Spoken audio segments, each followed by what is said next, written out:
15 minutes of takeoff. What do we have? Boom! This is a follow-up video to the other one when Wike, the FCT minister, suddenly turned to a prayer warrior after a private jet he was traveling in developed an engine problem. In fact, they lost the engine completely. While the pilot and the crew were busy handling the issue, Wike continued praying hard.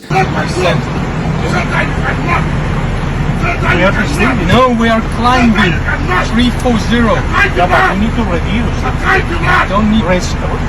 Select the whoever from this zero. Right taking failure to first. So we are on heading 280, descending now. Flight level 150. Request message will have to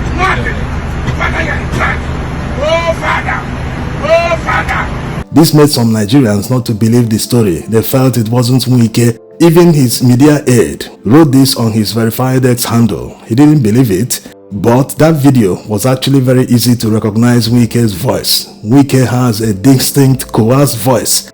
Whenever he talks, once you know that voice already, you quickly recognize it. Now let's see the throwback video of where Wike actually testified about the event, how he was in the private jet and suddenly they heard a loud bang, boom. My wife went to Lagos to bring my daughter. We landed at the Air Force Base.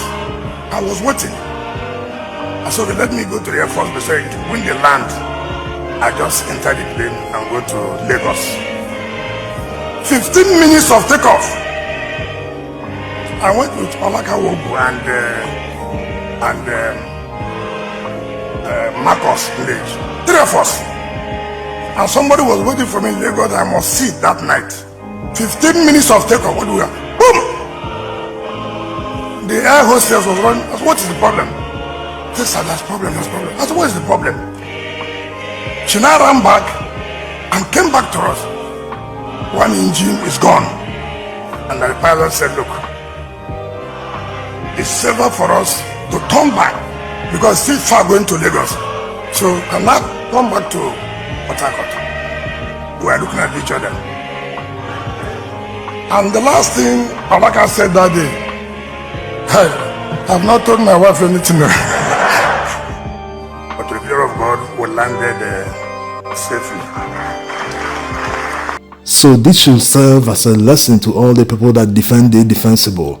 Imagine Wike's media aide. He couldn't even verify from his boss whether the story was true or not. He just went full defensive mode.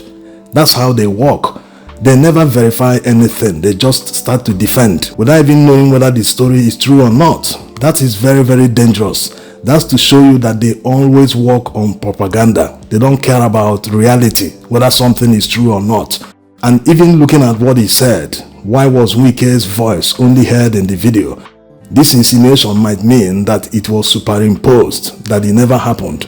If he was truly in the private jet with others, why didn't they join in the prayers? Yes, it's a genuine argument, but he forgot one thing, that Wike is very, very domineering.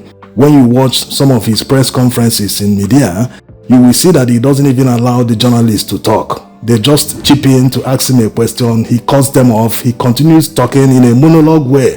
So his friends that were with him in the private jet might have seen it unnecessary since Wike was already praying like a prayer warrior, shouting, Father, do this, do that.